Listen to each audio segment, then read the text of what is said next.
Bismillahirrahmanirrahim. Assalamualaikum warahmatullahi wabarakatuh. Lanjut lagi kita di review praktikum data science yang ke-12. Insyaallah mungkin ini yang terakhir kalinya ya.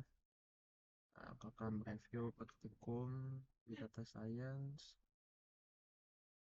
Semoga pada pertemuan terakhir ini dapat memberikan fakta yang banyak lah untuk kalian semua dalam mata kuliah data science ini. Tidak terasa ya. Oke. Langsung aja kita masuk ke pembahasan awal. Jadi di sini kita akan membahas mengenai pengolahan data. Itu kita ada dua, ada data random dan data real.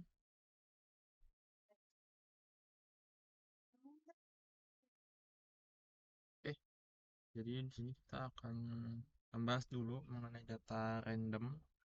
Jadi data random pada data science itu merupakan data yang acak ya tentunya. Data random acak.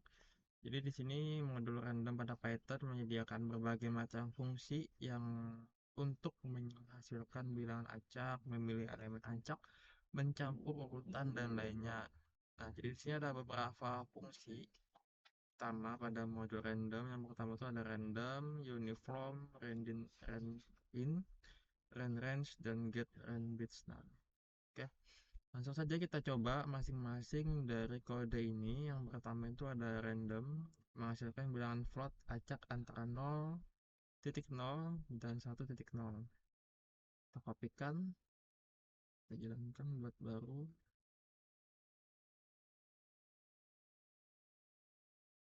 Oke, langsung saja kita masuk ke prakteknya. Di sini kita akan membuat data random. Sebelum kita menggunakan kodenya, kita harus mengimport dulu modulnya. Gunakan fungsi import random. Sudah, kita jalankan kode yang pertama. Di sini kita menggunakan random.random. Random.random ini akan menghasilkan bilangan dari 0,0 sampai 1,0. Nah, seperti ini. Kita jalankan lagi, jalankan lagi, jalankan lagi ya. Lalu kita buat 50 ulangan for in range 50 kali. Nah, ini terlihat ya, dari data ini itu dari 0,1 sampai 1,0. Tidak ada ini, tidak sampai menyentuh angka 1 karena sangat jarang itu ya data random ini, bahkan mungkin agak mustahil ya, karena dia fokus ke menampilkan angka di belakang komanya seperti itu. Inilah yang sebenarnya yang dihasilkan oleh random tersebut. Jadi fungsi dasar dari random itu adalah ini, yang menghasilkan bilangan 0,0 sampai 1,0 seperti itu. Oke, lanjut kita ke fungsi yang kedua, yaitu ada uniform a, b yang akan menghasilkan bilangan float acak dalam rentang a, b. Ingat ya, itu bilangan float itu berarti ada komanya. Kita jalankan dulu satu kode. Nah, jadi ini menghasilkan bilangan dari 1,5 sampai 0,5, 1,5 sampai 6,5. Jalankan lagi, dijalankan lagi, dan kita jalankan lagi seperti itu. Nah, jadi dari rentang itulah bilangan tersebut akan muncul seperti itu.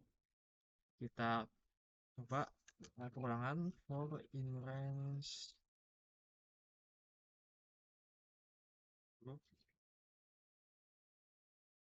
salah, enter. Nah, dapat dilihat dari hasil ini itu tidak ada yang kurang maupun lebih dari 1,5 sampai 6,5 seperti itu.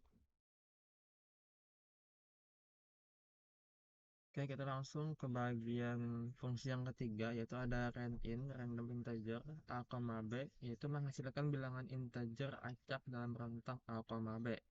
Kita kopikan, jadi di sini kodenya akan mencetak bilangan dari 1 sampai 10. Nah, 1, 2, 6, 7, 10, 2, 9, 29.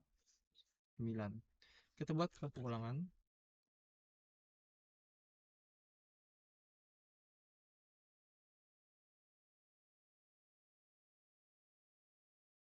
Ini hilangkan. Nah, lihat dari hasilnya itu tidak ada yang kurang maupun lebih juga dari 1 sampai 10. Itu pasti sudah dalam rentang tersebut angkanya akan tampil. Fungsi yang keempat itu ada random range. Jadi sini ada 3 elemen. Yang pertama itu ada start, stop, dan step. Jadi dia menghasilkan bilangan integer acak dalam rentang start stopnya dan interval stepnya. Jadi di sini ada contoh itu bilangan random dari 10 sampai 50 dengan jarak 5. Jadi itu akan menghasilkan data berupa 10, 15, 20, 25 dan seterusnya. Seperti itu. Langsung saja kita coba. 35, 25, 20, 40, 30. Kita coba ke dalam ulangan.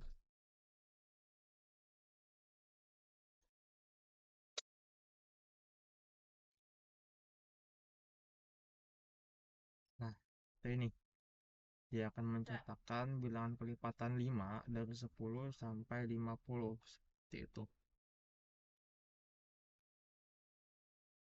Lanjut ke fungsi yang terakhir, itu ada bilangan random untuk bits, itu get random bits k, itu integer acak dengan panjang k bits. Jadi sini kita akan membuat bilangan acak 8 bits, ini berarti dari 1 sampai 255, 207, 253, 157, 6. Ya, kita buat ke ulangan for in range 50.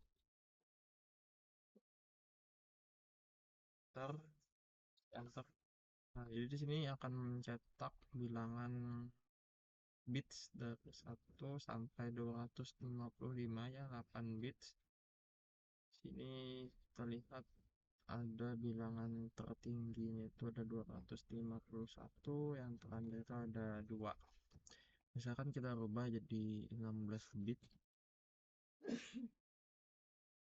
Nah, semakin banyak ya kemungkinannya, karena bit ke 16 ini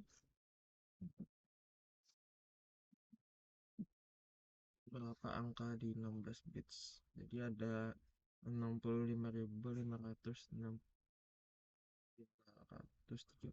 data unik yang ada di dalam bits ke-16. Nah, jadi dia akan menghasilkan bilangan random sebanyak itu.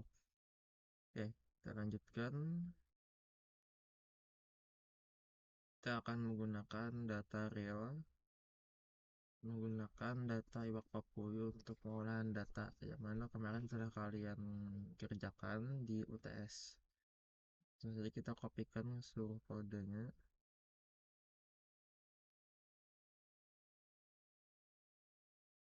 Ini akan kita bahas dulu per baris sebelum kita jalankan.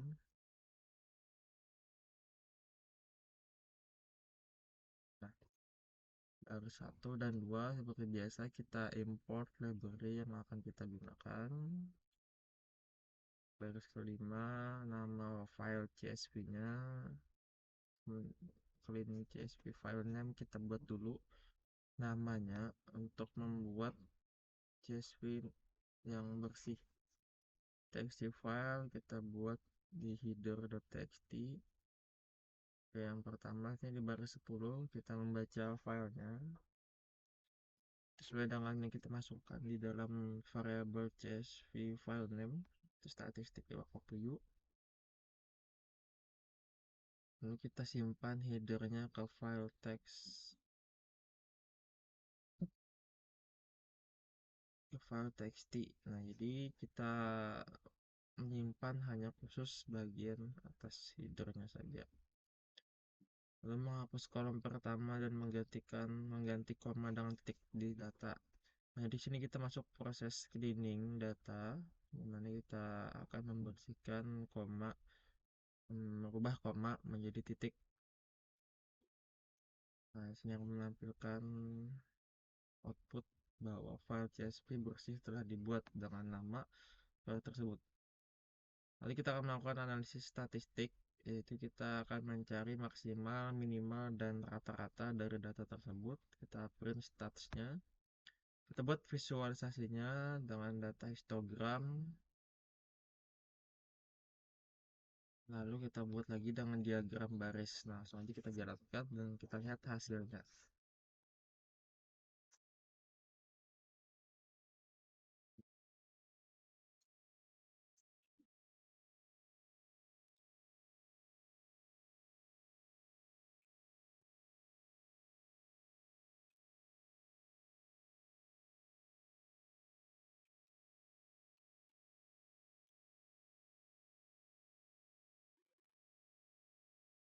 Tunggu hingga prosesnya selesai.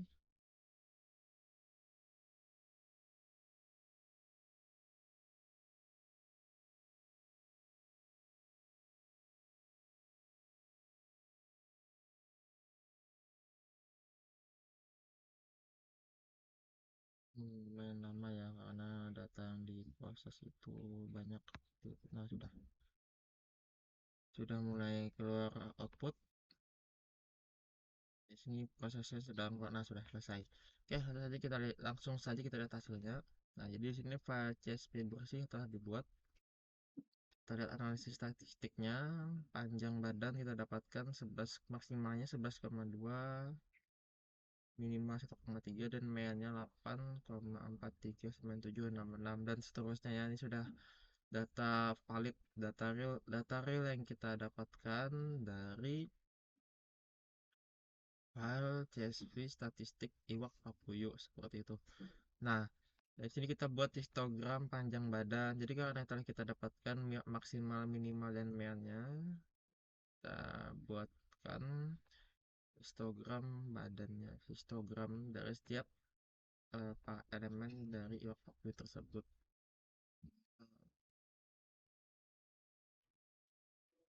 Panjang ekor, lebar badan, lebar sirip atas, lebar panjang sirip atas, lebar sirip bawah, panjang sirip bawah, lebar ekor depan, dan seterusnya. Nah, kita membuatkan diagram garis per ikan seperti itu. Sini terlihat gelombangnya itu sangat kelihatan. Nah, sini ada ikan yang memiliki nilai tinggi gitu. Dari 160 data. Jadi kita lihat datanya ada berapa.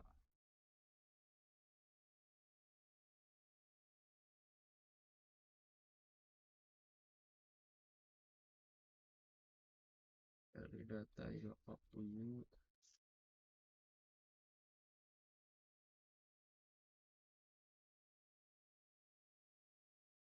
ya ada 170 data seperti itu. Kita proses dari statistik iwak papuyu ini dari Instagramnya. Oke, itu dulu untuk review praktikum kita pada kali ini. Mungkin ini adalah review praktikum yang terakhir karena sudah tidak ada lagi kelas di data science, tidak ada lagi pertemuan praktikum. Kakak selaku asisten praktikum pada semester ini di tahun 2024 mengucapkan terima kasih dan permohonan maaf jika masih terdapat kekurangan maupun kesalahan dalam mengajar hukum pada semester ini. Semoga kalian dapat memahami apa yang telah kami sampaikan, apa yang telah kami berikan, dan juga manfaatnya akan berlanjut ke depannya nantinya. Sekian dari kakak. Bila taufiq wal hidayah. Wassalamualaikum warahmatullahi wabarakatuh.